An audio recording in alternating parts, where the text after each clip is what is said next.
1.5 ತಿಂಗಳಿಂದ ಇರ್ಬೋದು. ಇದು ತಾಯಿ ಮಗಳು ಅನೇಕ ಸಾರಿ ಬಂದು ಹೋಗ್ತಾ ಇದ್ರು, ನಾವು ಹತ್ರ ಸೇರಿಸ್ತಾ ಇರಲಿಲ್ಲ.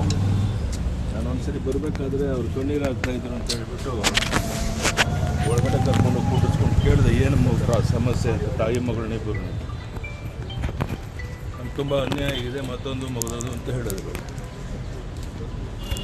ಆಮೇಲೆ ನಾನು ಪೊಲೀಸ್ ಕಮಿಷನರ್ಗೂ ಫೋನ್ ಮಾಡಿ ಇವ್ರೇನೋ ಅನ್ಯಾಯ ಆಗಿದೆ, ಸ್ವಲ್ಪ ನ್ಯಾಯ ಒದಗಿಸೋಡಿ ಅಂತ ದಯಾನಂದಕ್ಕೆ ಫೋನ್ ಮಾಡಿ ಅವ್ರನ್ನ ಇಬ್ಬರೂ ತಾಯಿ ಮಗಳನ್ನಲ್ಲಿ ಕಳಿಸ್ಕೊಟ್ಟೆ.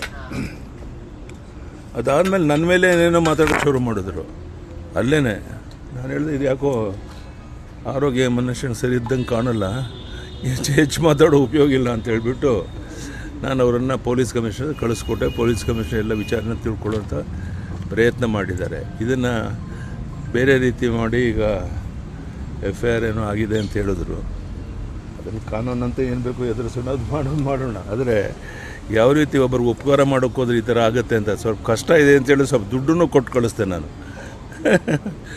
ಇಷ್ಟಾದರೂ ಸಹ ಈ ರೀತಿಯ ಒಂದು ಬೆಳವಣಿಗೆ ಆಗಿದೆ. ಇರಲಿ, ನೋಡೋಣ, ಎದುರಿಸೋಣ. ಇದೆಲ್ಲ ನಾವು ನಿರೀಕ್ಷೆ ಮಾಡಿರಲಿಲ್ಲ.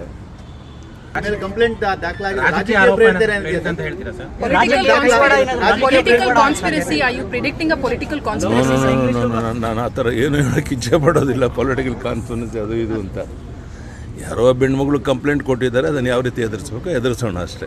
ನಾನು ಅದು ಅನಗತ್ಯವಾಗಿ ಅದನ್ನು ಪೊಲಿಟಿಕಲ್ ಕಾನ್ಫರೆನ್ಸ್ ನಾನೇ ಕೇಳೋಕೆ ಹೋಗೋಣ.